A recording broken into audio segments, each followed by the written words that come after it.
আসসালামু আলাইকুম বন্ধুরা, কাছে ও দূরে, দেশ ও দেশের বাইরে থেকে যে যেখান থেকে এই মুহূর্তে আমার ভিডিওটা দেখছেন সবাইকে শুভেচ্ছা অভিনন্দন আমার চ্যানেলে। সো বন্ধুরা, আজকে সুরমা মাছ রান্না করব। তো সুরমা মাছের রান্না দেখার জন্য আমার চ্যানেলের সঙ্গে থাকুন, আশা করছি ভালো লাগবে।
তো বন্ধুরা, টমেটো দিয়ে দিচ্ছি তরকারির ভেতর। তো টমেটোটা খুব ভালো লাগে খেতে, সেজন্য মাছে দিয়ে দিলাম।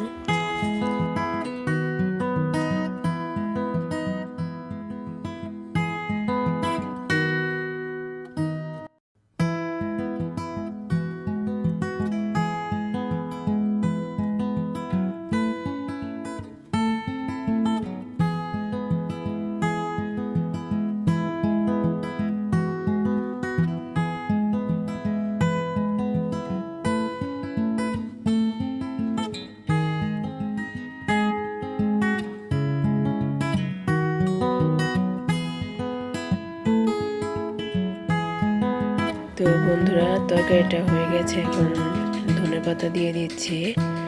তো একটু পরে নামিয়ে নিব, দেখতেই পারবেন।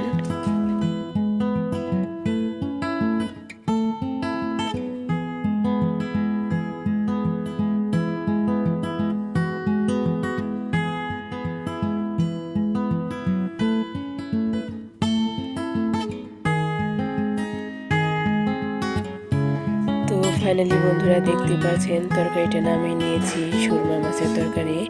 তো মাছটা খেতেও দারুণ, কারণ মাঝখানে একটাই কাটা, একদম গ্রান মাছটার ভেতরে। তো খুবই টেস্টি। এই মাছগুলো একবার রান্না করে খেয়ে দেখবেন। তো এটা বিকেলবেলা, তো ফুল গাছগুলো দেখতে এসেছি। তো দেখুন কি সুন্দর ফুলগুলো ফুটে আছে। তো বিকেল টাইম হলে আমি ফুল গাছগুলো দেখতে আসি, দারুণ ভালো লাগে। ফুল গাছের সাথে এনজয় করি কিছুটা মুহূর্ত। তো ফুল আমার খুব প্রিয় একটা জিনিস। তো আশা করছি একটু একটু করে পুরো ফুল গাছ দিয়ে একটা ফুলের বাগান তৈরি করব। তো আশা করছি আপনাদের সাথে সেটাও শেয়ার করব। তো আগামীকাল নতুন ভিডিও নিয়ে আপনাদের সামনে আবার হাজির হব। ততক্ষণ সবাই ভালো থাকবেন, সুস্থ থাকবেন। আল্লাহ হাফেজ।